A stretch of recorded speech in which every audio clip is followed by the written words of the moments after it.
Baik, Assalamualaikum warahmatullahi wabarakatuh. Saya Reza Febrianti Octavia dengan NIM 2022257. Di sini saya akan memaparkan tugas kelompok saya bersama Aulia Kartika Chandra dengan NIM 2022235 dan Hilmi Setiabudi dengan NIM 2022253. Di mana materi yang kami ambil itu adalah penerapan algoritma decision tree pada Jupyter Notebook. Di sini saya sendiri akan menjelaskan PowerPoint-nya. Yang pertama di sini ada definisi decision tree, di mana decision tree itu sendiri dia merupakan pemetaan mengenai alternatif-alternatif pemecahan masalah yang dapat diambil dari masalah tersebut. Nah, di sini pohon keputusan memperlihatkan faktor-faktor kemungkinan atau probabilitas yang akan mempengaruhi alternatif keputusan tersebut disertai dengan estimasi hasil akhir yang akan didapat bila kita mengambil alternatif keputusan tersebut. Kemudian di sini ada nama lain dari decision tree adalah chart, di mana chart itu sendiri uh, adalah pengertian dari classification and regression tree. Metode ini merupakan gabungan dari dua jenis pohon, yaitu classification tree dan juga regression tree. Nah, jika variabel dependen yang dimiliki bertipe kategori, maka chart menghasilkan pohon klasifikasi. Sedangkan jika variabel dependen dimiliki bertipe continue atau numerik, maka chart yang dihasilkan bersifat regression trees, di mana klasifikasi atau regresinya itu kita dapat lihat pada gambar ini. Kemudian tujuan dari decision tree itu sendiri yaitu mengidentifikasi ataupun melihat hubungan antar faktor-faktor yang mempengaruhi suatu masalah dan dapat mencari penyelesaian terbaik. Kemudian menganalisa nilai risiko dan nilai suatu informasi yang terdapat dalam suatu alternatif pemecahan masalah.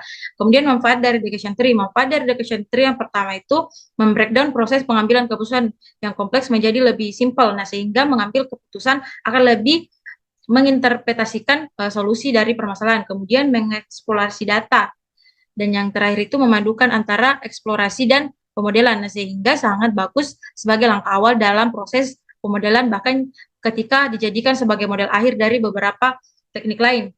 Kemudian konsep dasar dari decision tree, disebut decision tree atau pohon keputusan karena pilihannya bercabang, membentuk struktur yang terlihat seperti pohon. Struktur flowchart mencakup node internal yang memiliki tes atau atribut pada setiap tahap.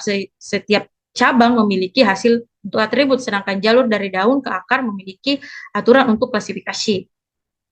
Kemudian kelebihan decision tree yang pertama, daerah pengambilan keputusan yang sebelumnya kompleks dan sangat global dapat diubah menjadi lebih simpel atau spesifik. Kemudian fleksibel untuk memilih fitur dari internal node yang berbeda. Kemudian yang terakhir itu eliminasi perhitungannya tidak diperlukan karena ketika menggunakan metode pohon keputusan, maka sampel diuji hanya berdasarkan kriteria atau kelas tertentu. Dan yang terakhir itu adalah kelemahan decision tree. Yang pertama, terjadi overlap, terutama ketika kelas-kelas dan kriteria yang digunakan jumlahnya sangat banyak, menyebabkan meningkatnya waktu pengambilan keputusan dan jumlah memori yang diperlukan.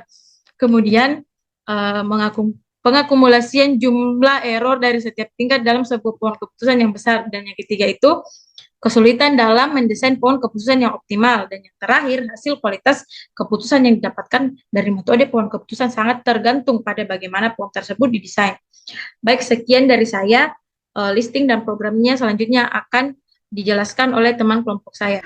Assalamualaikum warahmatullahi wabarakatuh. Saya Aulia Kartika Chandra dengan stambuk 202235 dari kelompok 5 akan menjelaskan mengenai penerapan algoritma decision tree dengan menggunakan Jupyter Notebook.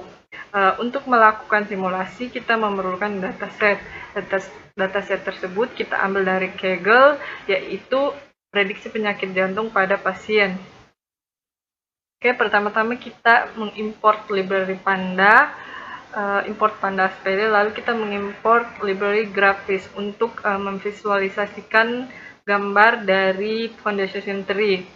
Lalu line kedua, data sama dengan pd.read_csv, yaitu untuk membaca dataset yang telah kita download tadi.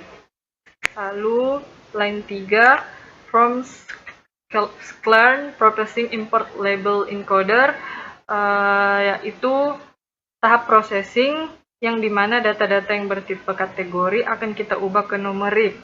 Lalu line 4 ensure sama dengan label encoder, dan line 5 data.head, yaitu untuk menampilkan data yang sesuai ada dalam kurung.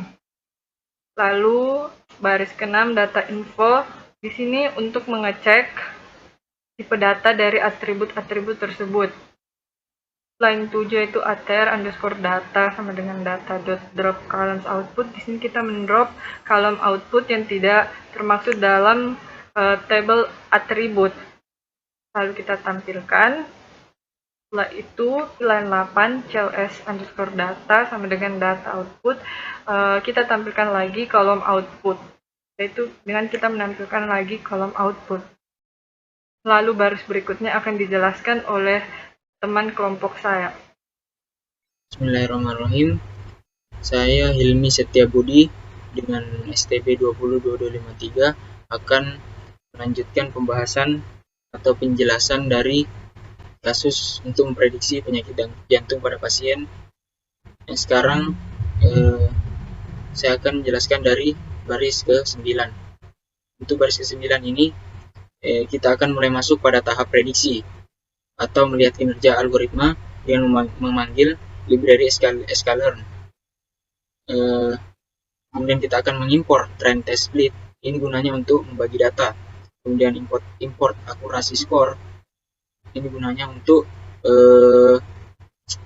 mengukur akurasi. Sedangkan confusion matrix ini gunanya untuk melakukan pengukuran pada performa. Classification report itu adalah laporan dari klasifikasi. Dan kita import decision tree classifier karena kita menggunakan metode decision tree. Baris selanjutnya di sini kita akan mulai membagi data sesuai dengan trend test split tadi, mulai dari fitur training, fitur testing, label data training, label data testing. Kemudian kita akan memanggil trend test split yang di dalamnya terdapat atribut data atau ATR data, mana isinya seperti ini, seperti yang ada pada line 7. Kemudian CLS data yang isinya ada pada output line 8. Kemudian untuk tes-tesnya saya berikan 0,1 atau 10% dari keseluruhan data dengan random state 500. Dan saya membuat variabel baru yang saya beri nama tree data, decision tree classifier dengan random state 500. Kemudian kita akan melakukan feed data dari fitur training dan label train. Kemudian untuk baris selanjutnya kita akan melakukan perhitungan atau melakukan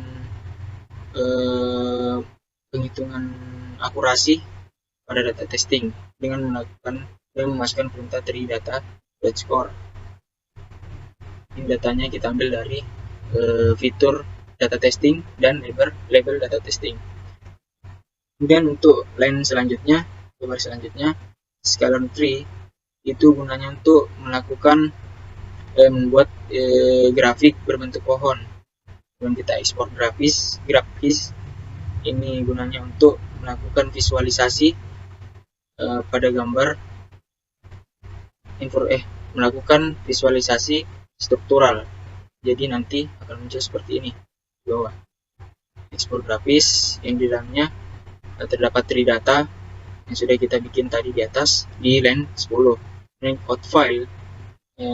Kemudian kita akan melakukan atau mengeluarkan data yang bernama, yang saya beri namakan tree_output dot.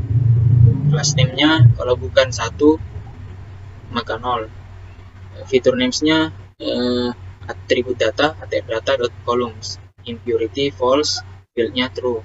Kemudian kita akan menampilkan grafis yang sudah kita keluarkan di baris 22. Kemudian melakukan dengan memasukkan perintah with open tree output dot graph every, maka akan membaca display grafis or.graph, maka akan memunculkan grafik berbentuk pohon sesuai dengan apa yang kita perintahkan di sini. Baik, sekian dari saya. Assalamualaikum warahmatullahi wabarakatuh.